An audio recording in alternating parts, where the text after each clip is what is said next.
hindi bumaha ang sapa kahit malakas ang ulan kagabi.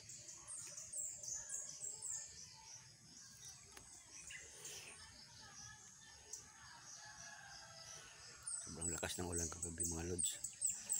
Kaya akala ko bumaha yung sapa. Pala normal lang. May mga bata doon na liligo.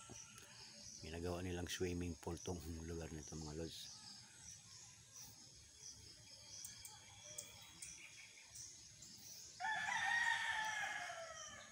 Ang lamig nitong tubig na ito mga bata nagtatampisaw sa tubig.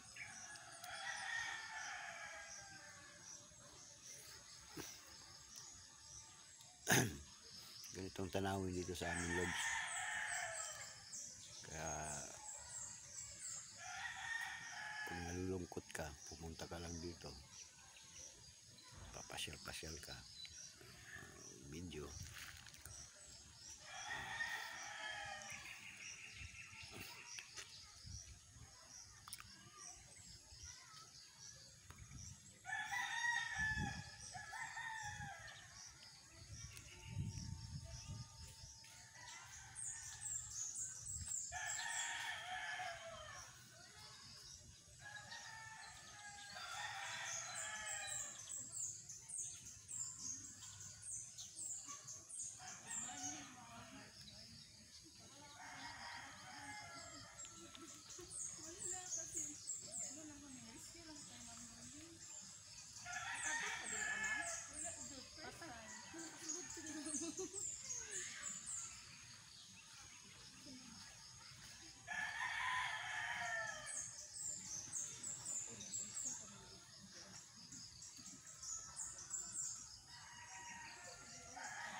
Pangunahing problema lang namin dito lods, yung daanan pag ganitong umuulan, putik.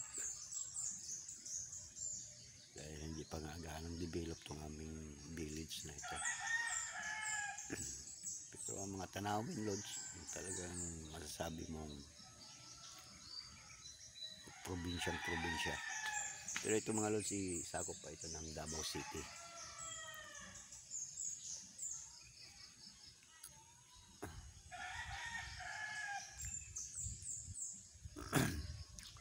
Yan ang simbahan ng born again Christian sa kabilang sapa.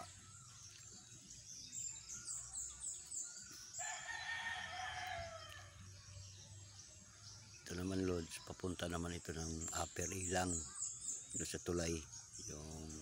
Kung yung napapanood yung dati ko mga video, yung tulay na dinadaanan ko, yun yung tulay na pupuntahan itong sapang ito.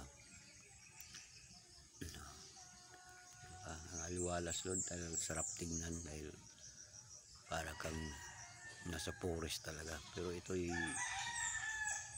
nasa loob ito ng isang village loads. Maganda lang tanawin talaga.